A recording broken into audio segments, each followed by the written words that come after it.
He didn't marry her for warmth. Emmerich von Tano married Vesna to end a war between two families, and in 14 months he had never once tasted a thing she cooked. Her kitchen was a closed door at the far end of his marble house, a room he passed the way you pass a stranger's grave. Then one sleepless night, chasing a smell that had no business in a house like his, he pushed that door open. What he found at her table made the coldest man in Corvain Bay tear his own empire apart to keep it. The Vantano estate was built to be admired and never touched. Every surface in it was hard. The floors were pale imported marble, veined like something bled dry.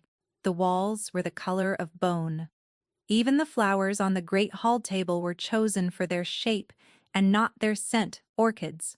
Always orchids, replaced twice a week whether they had wilted or not.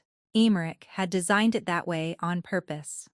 A house that felt like a museum was a house where nothing could hide. He liked being able to hear his own footsteps. At the head of the 18-seat dining table, Emmerich ate alone. The meal in front of him had been prepared by Baptiste, a chef flown in from the capital and paid more than most of Emmerich's soldiers. It was flawless and forgettable. A medallion of veal, arranged like a jewel, a smear of sauce, dragged across the plate with a spoon, 3 microscopic vegetables standing at attention. Emmerich cut it into precise squares and ate without tasting. Food, to him, was fuel and theater, nothing more. A man who let himself love the meal was a man who could be poisoned, and Emmerich intended to die of something he chose. Down the length of the table, past 16 empty chairs, sat his wife. Vesna Vantano was not what the other families had expected him to marry. She was soft where his world was sharp, round-cheeked, wide-hipped, warm-eyed. The kind of woman who took up space without apology and seemed impossibly unafraid of him. His men had smirked behind their hands at the wedding. The Ice King and the baker's girl, they had stopped smirking within a week, once they learned what Emmerich did to men who smirked, but they still didn't understand it and Emmerich never explained. The marriage had bought peace. Between the Vantano freight lines and the ruined family she came from, that was all it was meant to buy. She was watching him eat. She always did. Baptiste's veal, she said gently, would taste of something if he let it rest before he cut it. Emmerich didn't look up. It tastes of exactly what I pay for. That was the closest thing to conversation they had, 14 months of it. She would offer some small, patient observation about the food, and he would answer with a blade, and she would nod as though he'd said something reasonable, and return to her plate. He had never raised his voice to her. He had simply built a wall of cold politeness and lived behind it, and he assumed she had done the same. He was wrong, but it would be a long time before he learned how wrong. What Emmerich did not eat, what he would not eat, was anything that came from her kitchen. The small room at the end of the west corridor was the one part of his house he had surrendered without a fight. Back when surrendering it seemed like a way to keep her occupied and quiet. She cooked in there. He knew, because the staff whispered about it, and because sometimes, faintly, the sterile air of his home would carry a thread of something impossible through it, garlic blooming in hot oil, cinnamon, and bread. He found the smell offensive the way he found all soft things offensive. It suggested a life he had decided not to want. Every night, without fail, Vesna left a covered dish outside the door of his study. And every night, without fail, Emmerich had it taken away untouched. His men carried the plates to the bins. He never asked what was under the cloth. He told himself it was discipline. He told himself a man who ate from his wife's hand was a man giving her a place to hide a knife. He believed that, the way he believed most convenient things, completely, and without ever once checking. On the night everything changed, he came home late, his knuckles split from a conversation at the docks, and there was no plate outside his study door. For the first time in 14 months, the cloth-covered dish was not there. And Emmerich von Tano stood in the empty corridor, staring at the bare marble where it should have been, and felt, for reasons he could not name, The first cold finger of something that was almost fear. He told himself it meant nothing. A plate was not there. So what? He had thrown away 400 of them. The absence of one should have been a relief, a small surrender on her part, a sign that his wife had finally learned the shape of the wall between them. Emeric hung his coat, poured 2 fingers of something amber, and sat behind his desk to work. He did not work. He kept looking at the door. It was absurd, and he knew it was absurd, and that made it worse. The most feared man in Corvain Bay, a man whose name made harbor bosses pay their debts a day early, sat in a leather chair at midnight and could not stop glancing at the place on the floor where a covered dish was not sitting. He tried to name the feeling, and couldn't. It wasn't hunger. It was closer to the sensation of a clock that is always ticked in a room, suddenly going silent. You don't notice the sound until it stops. And then the quiet is deafening. At 12:30 he stopped pretending and rang the bell for the nightman. Novak appeared in the doorway, gray at the temples, careful. He had worked the estate longer than Emeric had run it. "Sir, my wife's dish. It wasn't left tonight." Novak's face did a small, complicated thing. A flinch smoothed over almost before it began. Almost. Emeric had built a life on almosts. "No, sir. Why not?" The old man chose his words the way a man chooses his footing on ice. "Mrs. Fantano is occupied this evening, sir." "Occupied." Emeric set down his glass. "It's past midnight." "Yes, sir." "Occupied with what?" And here, Novak did something Emeric had not seen him do in 11 years of loyal, silent service. He hesitated. He glanced, just once, toward the west corridor, toward the closed door of the kitchen. Emeric had surrendered and never entered. And then he looked back at his employer with the flat, protective blankness of a man deciding to lie. "I couldn't say, sir." "Couldn't, not don't know." Emeric heard the difference, the way he heard everything, completely. He dismissed Novak with a small motion of 2 fingers and sat very still after the door closed. Somewhere in his chest, the cold thing turned over again.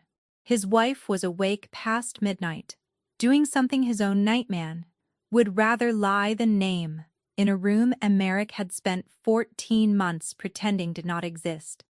The obvious explanations arrived first, because they always did in his line of work. A message being passed. A meeting. The ruined family she came from, reaching back through her, for leverage, for revenge, for the one soft door he'd left unguarded in a fortress of hard rooms. He had let a stranger live in his house for over a year, and called it a marriage. He did not actually know this woman at all. He knew the shape of her, at the far end of a table. He knew she thought Baptiste didn't rest the veal. He stood. He did not take a gun. Later, this would strike him as the strangest part, that some instinct told him he wouldn't need one. He walked out of his study and down the long marble corridor toward the west wing, his footsteps loud in the silence, exactly as he'd designed them to be. The house smelled of orchids and lemon polish and cold stone.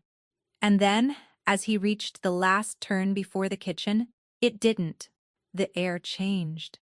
It grew warmer against his face and thicker, and it carried a smell he had no defense against, because he had spent his whole careful life making sure never to learn it. Butter going golden, bread near the end of its baking, and underneath it all something dark and slow and sweet that reached straight past every wall he owned.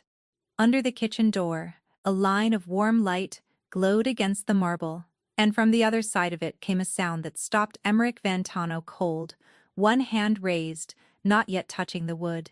Voices, more than one, laughing. Emeric stood with his hand raised, not yet touching the wood, and listened to people laughing in a room inside his own house. He knew every voice that belonged here. He had vetted each one personally, the staff, the guards, the handful of men trusted enough to sleep under his roof. He built his safety out of knowing exactly who was breathing his air at any given hour. And the sounds coming through this door did not fit. There was a woman's low chuckle he recognized as his wife's, though he had never once heard her make it. There was an old man's rasp. There was the scrape of a chair, the clink of a spoon against a bowl, the particular loose warmth of people who are comfortable, people who are safe. Nobody was safe in Amaric's house. That was the entire point of the house. Every instinct he had sharpened over 20 violent years told him the same thing. A stranger was at his table, his own staff was lying to protect it, and his wife, the soft door he'd left unguarded, was in the middle of it. The cold professional in him began assembling the worst version, a contact from her ruined family, a blade being sharpened in the one room he'd been fool enough to cede. He should go back for a gun, he should wake his men. He should do this the careful way, the way that had kept him alive when better men were gone. Instead, he pushed the door open. He would spend a long time afterward trying to understand why. The closest he ever came was this: some part of him, older than his caution, did not want to meet whatever was in that room from behind a barrel. Some part of him wanted to simply see it, undefended, the way you might walk toward a light in the dark, not because it's wise, but because you are tired of the dark. The door swung in on silent hinges oiled, he noted dimly. Someone kept them oiled, and the warmth hit him first, a wall of it, thick with butter and bread, and that dark, sweet undertone he still couldn't name. The light was gold and low, and every person in the room turned to look at the man in the doorway. There were 5 of them. Not one was a stranger to the estate, and that, somehow, was worse than if they had been. A guard he paid, still in his shoulder rig, a napkin tucked absurdly into his collar, a young dockhand from the freight yards, no older than 19, frozen mid-laugh, a woman from the laundry with her sleeves pushed up.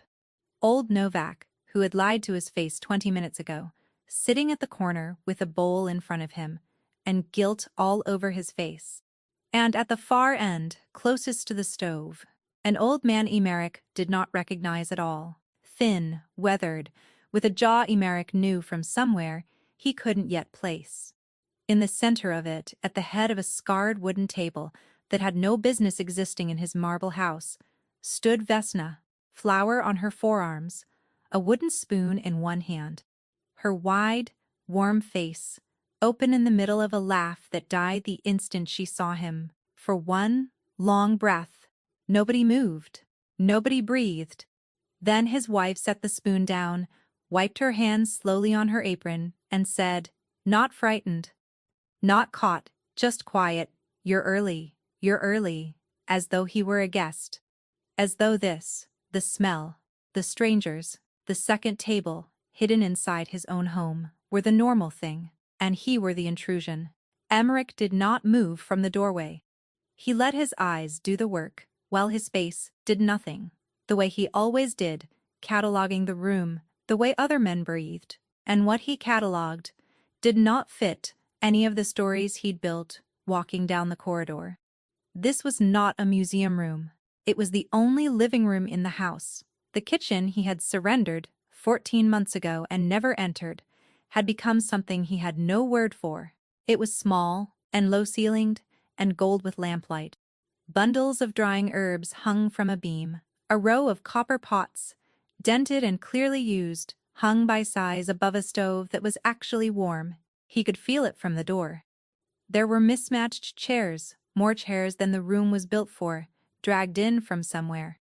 There was a loaf cooling on a rack, and a great dark pot breathing steam on the back burner, and the whole space smelled the way he imagined childhood was supposed to smell, and his own never had. And there were the people. That was the part his mind kept circling, and failing to file his guard, his dockhand, his laundress, his nightman, sitting, eating. In the deep, unhurried way of people who did this often, who had a place here, a chair that was theirs, a bowl that got filled without asking. The young dockhand had the specific stillness of a boy who has learned that fast movements get him hurt, and even he had, until 30 seconds ago, been laughing. Emeric had built loyalty, the only way he knew how. He paid for it. He frightened it into staying. He knew, with cold accuracy, exactly what each man in his organization would do for money, and exactly what each would do to avoid pain, and he ran his empire on the arithmetic between the two. He had never once, in 20 years, walked into a room of his own people and found them at ease. He looked at the guard with the napkin in his collar. The man went pale and started to rise, hand drifting toward the weapon. He suddenly seemed ashamed of. "Sit," Emeric said. The man sat. "How long?" Emeric asked the room softly, in the voice that made Harvard bosses pay early. "Has this been happening?" Silence. The dockhand looked at the table. The laundress looked at Vesna. Novak looked at his own hands. It was the old man at the end, the thin one, the one whose jaw Emeric almost knew. Who answered? His voice was a dry rasp, and he did not look away from Emeric the way the others did. He looked at him the way a man looks at someone he used to know. "Every night, Vantano," the old man said, "for a little over a year. Your wife has been feeding your people every night for a year, and you never once smelled it, because you decided a long time ago not to." Emeric turned his full attention to the stranger for the first time. And that was when he placed it, and felt the floor of his certain ordered world tilt under his polished shoes. Because the last time Emeric had seen that face, it had been in a photograph, on a list, under a single word his organization used for men who were gone and not coming back. Deceased. The old man watched him make the connection and smiled a thin, tired smile. "Hello, Emeric," said the man. "Everyone in Corvain Bay believed had been dead for 6 years. Your wife makes a better stew than your mother ever did. Sit down. We should talk about who's trying to kill you." Emeric did not sit down. Not at first. For a moment, the whole room seemed to hold its breath around the impossible old man, and Emeric felt every year of his discipline strain against the thing rising in his chest, because he knew that face now knew it completely. Tomas Rior, his father's oldest lieutenant, the man who had taught Emeric to read a room before he entered it, to count exits, to trust arithmetic over affection. The man who had vanished 6 years ago in the war that made Emeric king. Presumed betrayed, presumed drowned, presumed one more body the bay had swallowed. Emeric had ordered the search called off himself. He had trusted the confirmation of the man who brought it to him. And here Tomas sat, spooning Vesna's stew in a warm gold room, alive. "Explain," Emeric said. It came out rougher than he intended. So they did, Vesna and the old man together, trading the story back and forth across the table, while the others sat very still. Tomas had not been killed 6 years ago. He had been sold, routed into a rival family's hands, by someone inside Emeric's own house, someone who had wanted the old lieutenant's council gone before Emeric came to power. He had spent the years since surviving in the margins of Corvain, too dangerous to surface, watching the boy he'd trained turn into a fortress of cold rooms.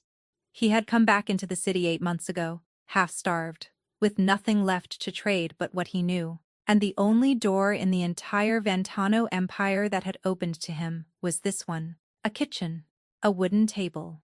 A woman with flour on her arms who asked no questions and filled a bowl. "I came to warn you," Tomas rasped. "I got as far as your gate and your men nearly put me in the ground for a beggar. So, I found the one Vantano who feeds people instead of burying them." He looked at Vesna with something close to reverence. "She's been keeping me breathing while I put the pieces together. And she's been feeding your soldiers, boy. Because a man who eats at your wife's table talks. Not because she asks, because she listens. You built an empire out of fear and never noticed it leaks. She built this out of bread, and everything in Corvain flows through it." Emeric turned to his wife. 14 months of a woman he had filed as decorative, soft, safely irrelevant, rearranged itself behind his eyes. "You knew," he said. "You knew who he was. You've been hiding a man I buried, in my house, for 8 months.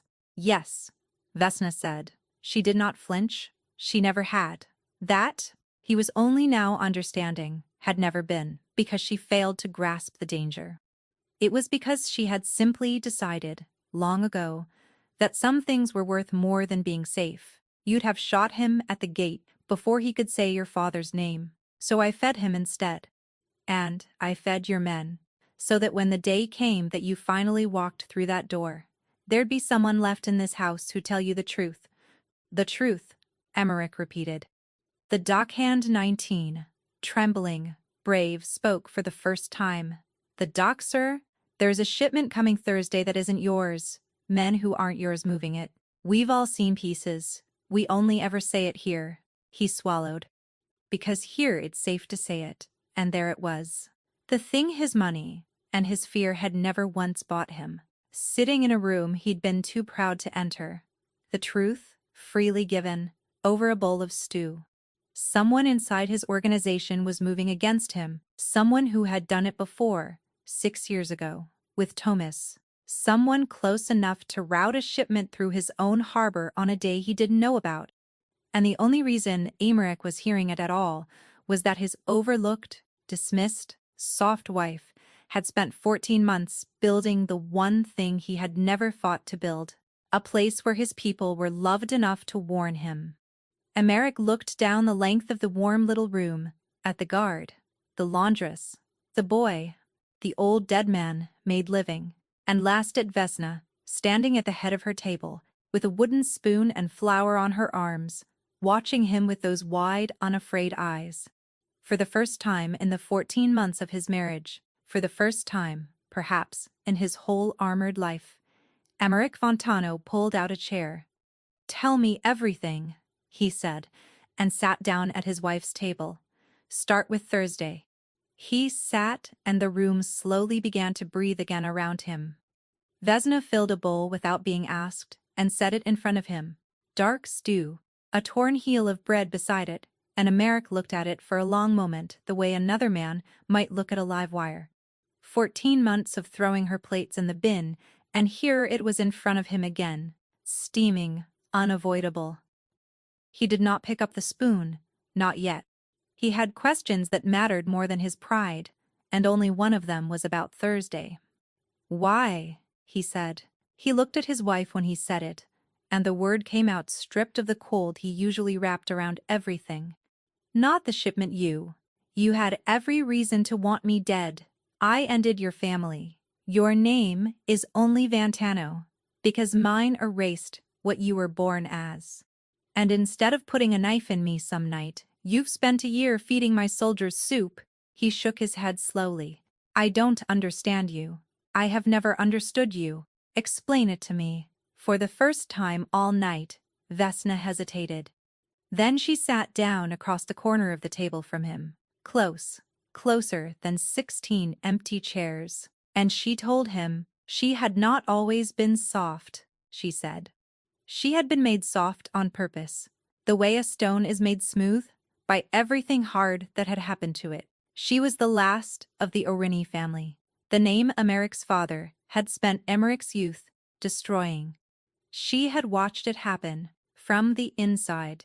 She had been 14 the winter. The war reached her grandmother's house, and while the men of her family died the way men in their world die, loud and armed and certain, it was her grandmother who had done the thing Vesna never forgot.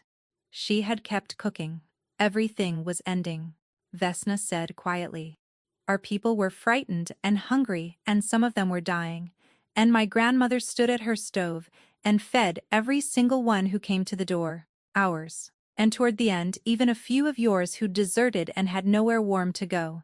I asked her how she could feed the enemy, and she said, Vesna's voice did not break, but it went very careful, the way a voice goes when it is carrying something heavy across a long distance.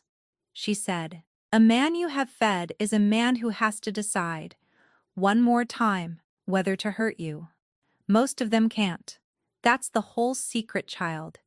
That's the only power that was ever real. Her grandmother had died that winter. The house was gone. Vesna had survived the way the smooth stone survives, by being the thing that was left when everything sharp had been broken off. When your people came to arrange the marriage, she went on, everyone told me it was a surrender. My last humiliation. The Oreni girl handed over to the Vantano ice to seal the peace. She almost smiled, but I knew something they didn't. I knew what my grandmother knew. You gave me a kitchen to keep me quiet. You had no idea you'd handed me the only weapon I've ever wanted. Emmerich sat very still. He thought of the plates. 400 of them, carried past his door and thrown away, each one an offering he had treated as a threat. He thought of every night she had cooked for a house that despised the smell of it, for a husband who wouldn't taste it, for soldiers who couldn't say her name without a smirk, and how she had simply kept going, patient, unhurried, building her grandmother's slow, quiet power, one bowl at a time, in the belly of his cold house, asking him for nothing. He thought of what that must have cost. 14 months of warmth offered into a wall of ice, and never once withdrawn. You could have died 100 times over, he said. Hiding Tomas alone. If I'd found him before I understood, I know. Why risk it for my men? For an old man who served my family. Vesna looked at him then, and there was no fear in her at all, only something that had been waiting a very long time to be said. Because somebody in this house had to remember that people are worth more than they cost, she said. You'd forgotten. Your father made sure you'd forget. Somebody had to keep the pilot light burning until you were ready to see it. She nudged the bowl an inch closer to his hand. I never once thought you were cruel, Emmerich. I thought you were cold because you'd never been warm. Those aren't the same thing. One of them can be fixed. The steam rose off the bowl between them, and down the corridor, faint through the warmth, came a sound that did not belong, the front gate's heavy bolt, drawing back at an hour when no one should have been arriving. Emmerich's head turned. Thomas went still, and into the sudden silence of the warm gold room, the old man said one low word. Ren Osgar Wren had been Emmerich's underboss for 11 years. He was the man who carried the ledgers, who knew the shipping routes, who signed for the dead when Emmerich did not want his own name on a list. He had a soft handshake and a good memory, and he had stood at Emmerich's right hand at the funeral of every man they'd buried together, including, 6 years ago, the empty coffin they'd lowered for Tomas Rior. He's coming up the drive, the guard reported from the kitchen doorway, low and fast, the napkin gone from his collar and his weapon out now. Wren and 4 men, he said. You sent for a strategy meeting. Emmerich rose from the table, and here was the moment the old Emmerich would have recognized. The cold arithmetic clicking into place, the plan assembling itself. Handle it the careful way. Meet Wren in the marble hall with a smile. Learn what he knew, give nothing away, and deal with the betrayal later, quietly, in a manner of Emmerich's own choosing. Protect the operation, protect the empire, reveal nothing.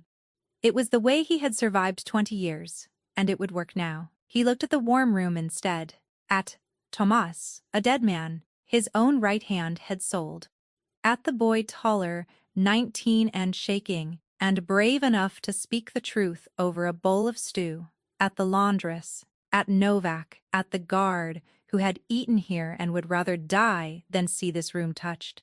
At Vesna, standing at the head of her table with her sleeves pushed back, watching him decide who he was going to be. The careful way meant hiding this room. It meant sending them all back to their stations, sweeping the warmth under the marble, meeting Wren as the Ice King, and pretending the door at the end of the West Corridor had never opened. It meant protecting his empire by protecting the very thing that had rotted it, the silence, the fear, the cold. Emmerich Vantano had thrown away 400 plates. He was done throwing things away. For a moment he let himself feel the full weight of it, not the tactical weight, the other kind. Every man in this warm room had at some point come to his door as a number, a wage, a risk, a liability to be managed. His father had taught him to see people that way, and he had been an apt student. He had run an empire of numbers for 20 years, and it had never once occurred to him that a number could not love you back, could not warn you, could not stand in a doorway and take a hit meant for someone else. Vesna had looked at the same men and seen none of that arithmetic. She had seen people who were hungry, and she had fed them, and somewhere in the feeding, they had stopped being his and quietly become hers. He understood. Now, it was the hardest thing he had ever seen anyone do, and he was finished, pretending otherwise. No, he said, and the word came out with a finality that made even Tomas look up. We don't hide this. We don't sweep it under. He wants a strategy meeting? A thin, dangerous thing moved across Emeric's face. Not the cold mask, but something new underneath it, something with heat in it. Then we'll have one, right here. Emeric, Tomas said carefully, if you bring Ren into this room, he'll know in one look that you know. There's no walking that back. Whatever you do tonight, you do it in front of witnesses, at your wife's table, with no way to unsay it. I know exactly what it means. Emeric was already moving, low and certain, positioning them. The guard here, Novak to the door, the boy behind Vesna. It means, for the first time in 11 years, Oscar Ren is going to sit down at a table where the food was made by someone who loves the people eating it, and he's going to find out what that costs a man like him. He looked at his wife. Your grandmother was right. A man you fed has to decide, one more time, whether to hurt you. His jaw set. Let's find out what Ren decides. Outside, 4 car doors closed in the dark, one after another, like the cocking of a gun. They did not run. That was the first thing Ren noticed. And it was the first thing that frightened him. He came in through the marble hall the way he always did, easy and smiling, his men fanning out behind him, and found the great cold house not cold at all. He found it lit at the far end, warm, and he found Novak waiting to lead him not to the study where business was done, but down the west corridor, to a door Oscar Ren had never in 11 years seen open. He stepped into the gold room and stopped as though he'd walked into glass. Because there was Emeric at the head of a small worn table, unhurried, a bowl of stew in front of him, and there, at the old man's place near the stove, spooning that same stew with a steady hand, was a face Oscar Ren had personally arranged to disappear 6 years ago. Oscar? Emeric said pleasantly. Sit. You'll want to try the bread to his credit. Ren was good. The smile barely flickered. Emeric, I don't. Who is your guest? You know exactly who he is. You signed the coffin. Emeric gestured to the empty chair across the table, and it was not a request. Sit, eat. We're going to talk about Thursday and the shipment that isn't mine, and how a man moves cargo through my harbor on a day I don't know about. He picked up his spoon at last, and ate, the first bite of his wife's cooking he had taken in 14 months, and did not take his eyes off Ren while he did it. And you're going to do it here at this table, where my people can hear you. That was the thing Ren had no plan for. He had built his entire treachery on the architecture of Emeric's coldness, on the fact that Emeric kept everyone at arm's length, that the empire ran on isolated men who never compared notes, that fear kept mouths shut. Ren had operated in the gaps between people, and now Emeric had done the one thing Ren had never imagined the Ice King could do. He had gathered them. He had put a guard, a dockhand, a laundress, an old dead lieutenant, and a wife around a single table and called it his war room, and in that warm, crowded room there were no gaps left for Ren to hide in. Over the next hour, the table did what the table did. It talked. Not because Emeric threatened anyone, because for once he didn't have to. Taller, steadier now with Vesna's hand on his shoulder, laid out what the dockhands had seen. The night crews rotated off Pier 9. The manifests that didn't match, the men with the wrong accents. The laundress described the coats she'd cleaned, whose they were, the harbor grit in the cuffs. Novak remembered a car. Thomas fit each piece into 6 years of patient watching and the shape that assembled itself on the worn wood. Bowl by bowl and voice by voice was a map of Oscar Ren's entire operation. The routes, the buyers, the rival family bankrolling him. The plan to bleed the Vontano freight lines dry from the inside, exactly as he'd begun to do 6 years before, by removing the one man who might have seen it coming. Emeric ate his wife's stew and watched his empire's soft, warm, uncounted infrastructure, lay his most trusted man bare, and understood at last what she had built, while he despised the smell of it. Not a kitchen, a nervous system. A place where everything the Empire's fear had frozen could finally thaw and move and speak. "You see, Osgar," Emeric said quietly, setting down his spoon, "I spent 20 years believing loyalty was something you bought or something you frightened into a man. And it turns out the whole time there was a cheaper way and a truer one happening at the end of my own hallway. My wife has been running a better intelligence network than you and I combined. She did it with bread." He almost smiled. "You should have eaten here more often. You might have remembered how to be a person." Ren's hand moved, a small, practiced motion toward his coat. Every man he'd brought was in the marble hall. Every man in this room was Emeric's. "I wouldn't," said the guard, with the napkin gone from his collar, and Ren went still. Emeric rose. "Take his men in the hall, quietly. I don't want a scene on the marble. It's a nuisance to clean." He came around the table, and now the heat under the cold was fully in his face. "And Osgar comes with me to the study. He and I have 6 years to discuss." Ren stood slowly, caught, ashen. And then, because a cornered man will always reach for the softest thing in the room, his eyes went past Emeric to Vesna, at the head of her table. "The Oreni girl," he said, and made it a sneer. "Of course, you went soft over a little kitchen mouse who," he never finished it, not because Emeric struck him, because from the marble hall came a sudden flat crack, and then another, and the sound of Ren's men, who had not after all come only for the house Emeric had built to hear his own footsteps, in betrayed him now with echoes. 2 cracks, then chaos. Ren's men in the hall had been the smaller half of the plan. The rest had come over the east wall in the dark, while their master kept everyone's eyes on the drive, and now they were inside, and the cold marble corridors that Emeric had designed to leave nowhere to hide worked exactly as well for the men hunting him as they had ever worked for him. But they did not know the house the way its warmth did. "The kitchen," Emeric ordered, low and fast, hauling Ren by the collar as a shield and a prisoner both. "It's the only room with one door and a wall to your back. Move. Move." And the strange little company that his wife had assembled over 14 patient months moved as one, the guard covering the corridor, Novak throwing bolts, Toller half carrying the laundress, Thomas, old but unhurried, a man who had survived 6 years in the margins and knew precisely how to make himself small. They made the warm gold room. The guard slammed the heavy door, oiled. Emeric thought again absurdly. She kept it oiled, and through the bar. Vesna had of course long ago had fitted, because a woman hiding a dead man for 8 months.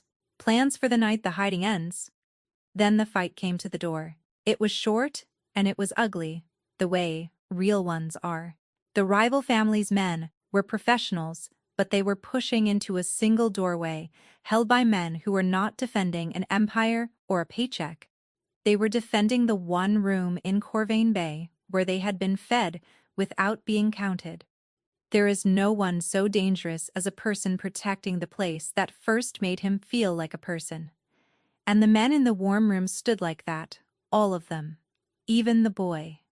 Especially the boy. When one of Ren's men forced the door and swung his weapon toward Vesna, toward the head of the table, toward the woman with flowers still on her arms, it was Toller who put himself in the gap.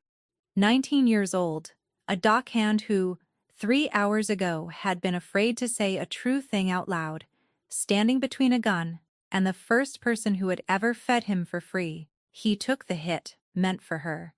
And Emeric, who had watched men fall for 20 years without his pulse changing, felt something tear open in his chest as the boy went down and moved. What Emeric von Tano did in the next 90 seconds, the survivors would not fully agree on afterward. But when it was over, the last of Ren's men were down, and Emeric stood in the sudden quiet, breathing hard, and the warm room behind him was still standing, still whole, still hers. Toller was alive. The shot had gone through his shoulder, Vesna was already on the floor beside him with a clean towel and steady hands, and that low, unhurried voice, and the boy was white and shaking and alive. Osgar Wren was on his knees in the middle of the kitchen, disarmed, held. The room went quiet. Emmerich crossed to him, slowly. He crouched to Wren's level, and for a long moment he simply looked at the man who had sold Thomas 6 years ago, who had come tonight to finish the job on all of them, who had, at the very end, reached for the softest thing in the room and sneered at Emmerich's wife. "You had it backward your whole life, Osgar," Emmerich said, very quietly. "You thought the cold rooms were where the power was. You thought the way to own men was to keep them frightened and apart and hungry." He glanced back once, at the boy on the floor, who had taken a hit for a woman he was not related to, at the old dead man, made living by a bowl of stew, at the guards and staff who had held the line for a table. But this is where it was. The whole time, in the one room I was too proud to walk into, he stood. She fed the men you thought were mine, and they turned out to be hers. That's the difference between us. That's the difference that just cost you everything. He did not do it in the warm room. He would not finish it where his wife made bread, and a boy was being tended on the floor. He nodded to the guard, and Wren was taken out to the cold marble hall where the Ice King's old business had always been done, and there, in the room built for footsteps and echoes, Emmerich Ventano settled a 6-year-old debt. When he came back, it was done, and he did not pretend otherwise. He crossed the warm gold room to his wife, who was still on the floor, with the boy's head steadied in her lap, and her chin up, and no fear in her at all, and he knelt down beside her. "Tell me what you need," said the coldest man in Corvain Bay. To save him, Dawn came into a house that had changed overnight, though from the outside it looked exactly the same. Taller lived. Vesna's steady hands and Tomas's old field knowledge held him together until the family doctor arrived, and by the gray hour before sunrise, the boy was tended and dosed, and asleep in a real bed, in the East Wing, in one of the fine guest rooms Emmerich had built to impress men he despised. Because Emmerich had carried him there himself, and would not hear otherwise. Wren's rival backers received their answer at first light. 2 cars returned to their harbor with a single message folded on the seat, and by noon every dock in Corvain Bay understood that the Ventano lines were not, after all, going to bleed quietly from the inside, and that the Ice King had somehow impossibly grown warmer and more dangerous in the same night. But that was the Empire's morning. The house's morning happened in the kitchen, and Emmerich found her there, of course. Where else? The gold room in daylight was smaller and shabbier and more beautiful than it had been by lamplight. The dented copper, the drying herbs, the scarred table with its too many chairs.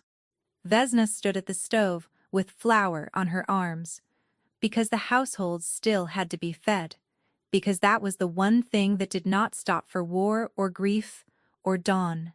She had been awake all night. She looked it. She had never looked better to him.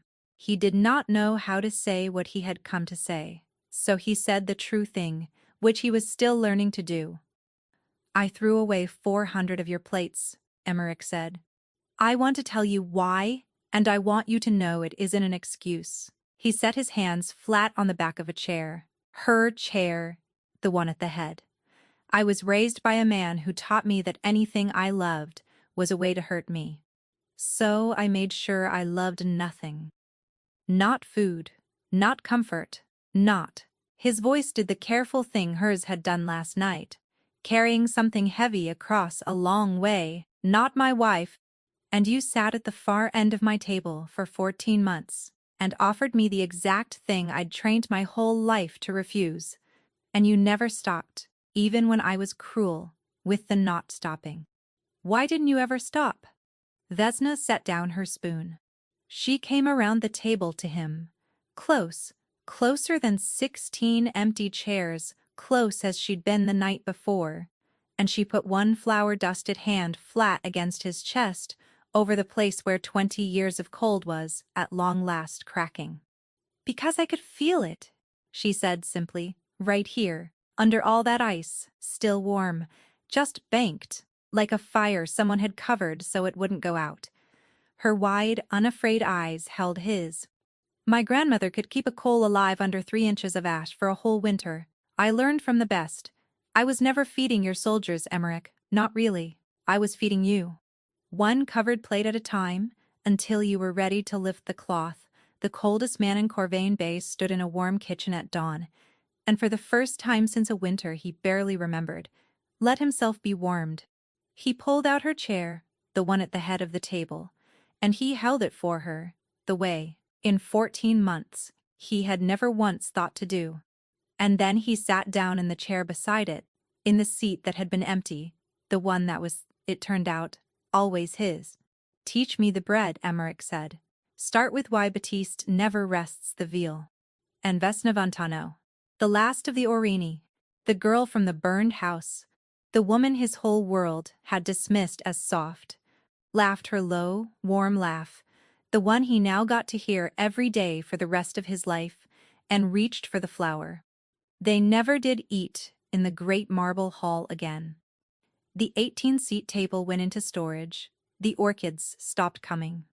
Within a month, everyone in the Vantano house, the guards, the staff, the men who ran the harbor, the boy Toller with his arm in a sling and his chin held high, knew that the real business of the empire, the true center of it, was a scarred wooden table in a warm gold room at the end of the west corridor, where the food was made by a woman who loved the people eating it, and where a man learned everything he needed to know because his people were finally warm enough to tell him.